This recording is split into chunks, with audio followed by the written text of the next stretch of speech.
is built on a fantastic and loved fast-paced recipe.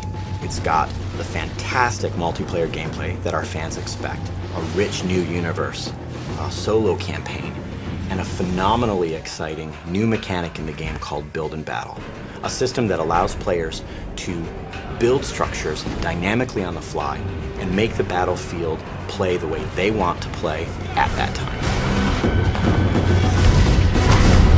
Warhawk was loved around the world by all of our fans. It was really built on a fast-paced, multi-dimensional gameplay over really broad landscapes. We wanted to go one step further. We really felt that the opportunity was great to make a brand new standout approach to the shooter genre, and that's what led us to Starhawk.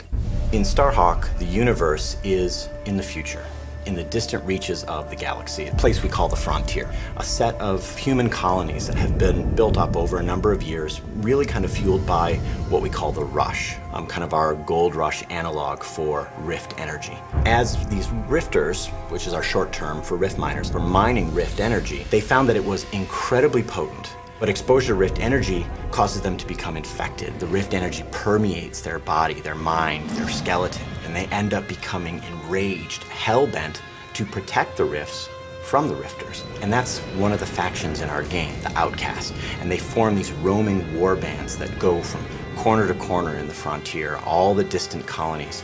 And really, that's at the heart of the conflict in our game. We didn't want it to just be two factions. We wanted there to be a face, a character that in our now included single-player campaign that would really connect with players. That's where our character Emmett Graves comes in. He and his brother, a family operation, had a rift claim out in a distant planet, as is unfortunate and common in the frontier. An outcast warband rolled in and destroyed their extractor, and the rig exploded. As what happens with exposure to rift energy, both brothers were directly exposed. Now, of course, their gearman, Sidney Cutter, who was up in the dropship above, saw all of this happen. Yeah, this is what happens when those mangy creatures take over. It's a shame, I tell you.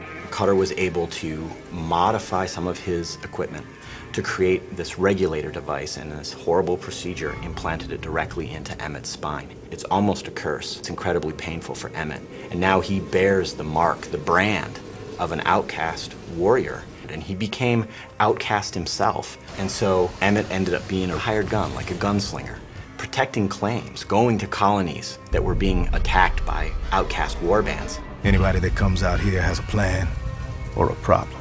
I came back with both. And so Emmett and Cutter take their rift salvaging operation to protect White Sands, a small colony on the distant moon of Dust, from an outcast warband. And so that's the start of the game. Emmett was the hero that they needed, but they didn't want.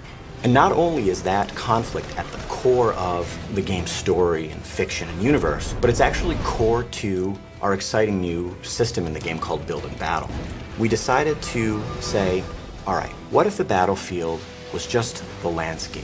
A beautifully rendered canvas onto which the player could customize in a fast, violent, brutal way that matches the gameplay that they expected from Warhawk. And that's what Build and Battle is. It's a quick, brutal system to allow the player to build wall structures and bases and bunkers and towers and all of these other units and structures in the game to fit how they want to play, not only in single player, but in multiplayer. It's about telling the player, here's a combat challenge, and here's all the tools you have to solve it. Solve it how you want. Right in front of the player, not turn-based, right there on the battlefield. You are building all of these structures. Players love it, not only in single player, but in multiplayer.